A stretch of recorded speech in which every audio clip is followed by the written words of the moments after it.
Hey, Magic friends, back again. This is your captain speaking here on Captain Clyde's MTG. We're on our last box of set boosters.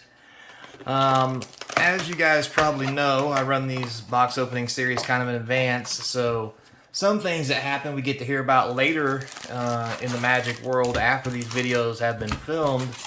So what I'd like to start doing is talk about what's happening today and see how it pans out in the future when the video actually comes out. And let's see if we can get some projections or predictions to actually come out correct. I think that would actually be rather interesting. So, with that said, before we get started, don't forget, we're trying to get to 1,000 subscribers, so sub up. Doesn't mean a lot for you, but it does mean a lot for the channel, and I do appreciate it. So, ooh, very nice. Second pack, autograph. So, one of the things, we're talking about the 30th anniversary stuff. Ooh, a schematic bobble. That's very sexy. It's uncommon. Anyway, makes me sad on the inside. So, we've been talking about this 30th anniversary stuff. By the time you guys see this video, it will have come and went for them wanting to sell the 30th anniversary stuff. And as we mentioned before on the channel, it's going to be very difficult to really buy this. The whole Magic community is in an uproar about it, and people aren't happy. I mean, if it just proceeds this way, it could be even worse as they just keep pricing stuff up. So with that said, things that were announced today. Oh, very nice, Megatron. First off, a Mox Jet, which is better than a Mox Pearl, honestly, in the hierarchy of Moxes, was on eBay today. The listing ended. Nobody bought it. Very nice Howling Mine. So, that makes you wonder, ooh, very first Mythic of the set. Not too shabby. Let's get these guys over here. So anyway, nobody bought it. It went unsold at $999, which the Pearl was actually going for $3,000 by Kid Icarus. He did not sell the Pearl because he felt there was shenanigans going on with how some of the bidding was going on. Ooh, very nice. From the list, Mythic Saheeli. So he ended up not selling this. He didn't want to do something weird. And, all in all, Kid Icarus ain't too bad of a guy. Especially the way he runs his business. So that's very interesting. It's also very interesting that the Pearl went to $3,000, but nobody bid on the Jet, which in the hierarchy of Moxes is technically better. Foil Mythic Saheeli. Very nice. So that's very interesting. So it's going to be neat to see where this stuff goes moving forward. Whether or not it's actually going to be worth money, that's the real question. And even if it is, like, just the amount of cost it's going to take to buy into this is just absurd on several levels. So there's that. Now, with that said, something else that happened today that we should probably talk about is, I don't know when it happened, but I got the news about it today. Wizards has taken the listing, Curse of Echoes, that's alright, I guess. The listing for the reserve list, normally posted on their website about what the reserve list is, what the rules are, yada yada yada. And they have taken it down. So people are speculating all kinds of things. Everything from this means, Brainstone, very nice. Or a stone brain, or you know what I mean. Anyway. They're saying, there's the one camp that says this is them saying that they're going to put that they can print reserve list cards in other fashions, like they've for a long time said they wouldn't do. Now they're probably going to go back on it, people are saying, and actually print those cards, especially since this might make them a bunch of money. I hope that is not the case, because that would be very sad. It's already caused, as everybody knows, people not to have faith in Wizards for several reasons. Wish that was something different. And causing a lot of the secondary market cards to actually go down. Now, the other thing that people are saying about this is they're just updating the website. But I would think if they were going to update the website, they would already have a new one set to go up. If you know what I mean. Just kind of take one down, replace it with a new one. Why wouldn't you build it in advance? Secondly, ooh, very nice signature.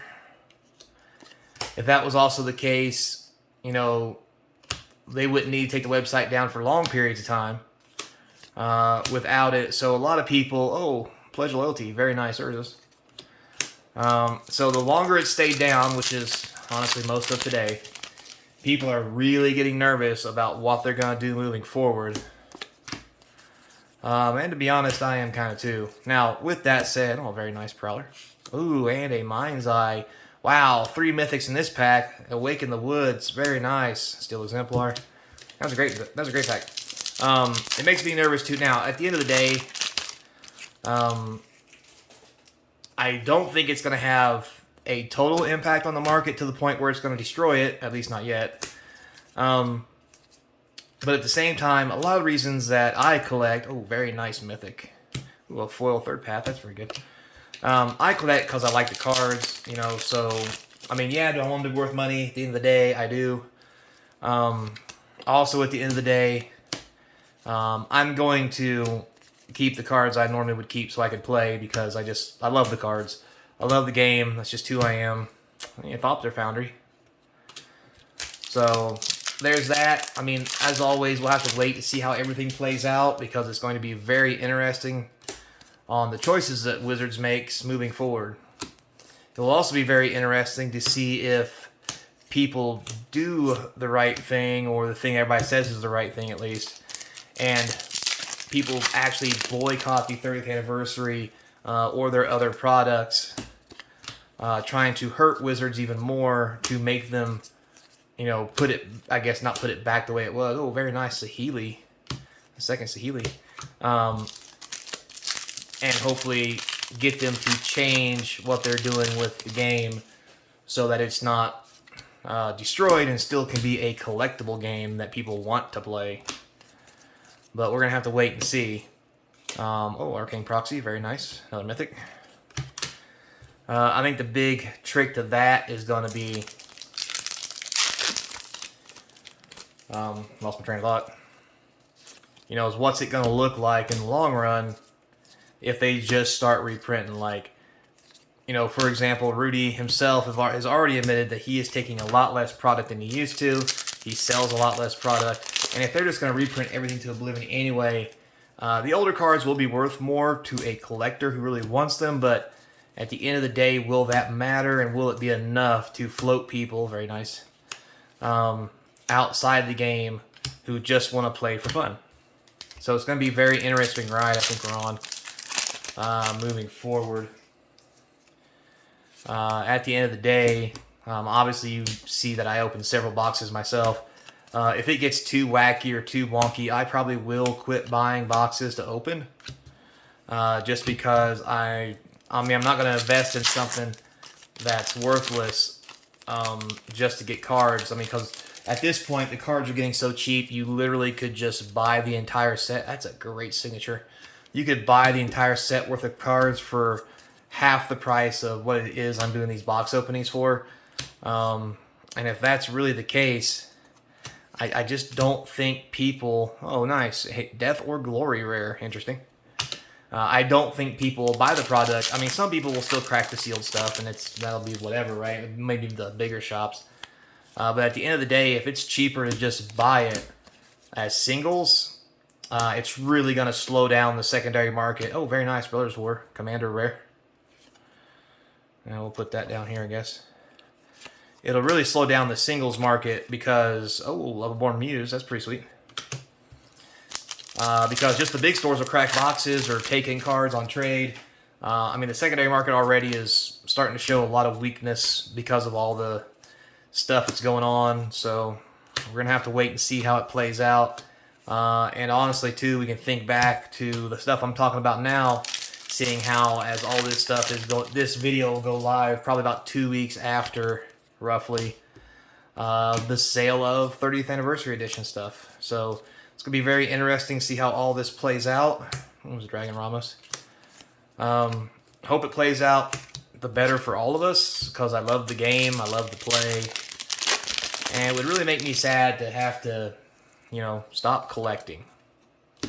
And also, too, if I'm not cracking packs, then what am I going to do on this channel other than just talk nonsense all day long? I mean, if that's what you guys want to hear, I mean, I can definitely do that. Look, energy refractory foil. So, anyway, guys, thanks for watching. I appreciate it. Don't forget, like, subscribe, hit that notification bell. The comments down below are going to feed that YouTube algorithm. If you've already subscribed, thank you very much. If you haven't, now is the time. Also, avoid your wilds. Don't forget, if you've done everything you can already and you've subscribed up, there's links in the description to the eBay store where you can get all these cards, along with a Patreon and a few other things. So, feel free to go hook it up as we wrap up the last pack, looking for something big and juicy. Come on. No, come on. That's not it. Come on. Well, that's not it either. And Rogue Elemental, maybe, sort of, kind of. So, not a terrible pack. Only a few mythics, though. I mean, technically 10, but only these came from the box. So, we'll do our box opening series evaluation for set boosters next. And then I'm probably just going to crack another 6 draft boosters to try to get some more cards. And just randomly talk to you guys as we go into the Christmas season. So, until next time, be kind. And I hope to see you across from the game table. Later, playa.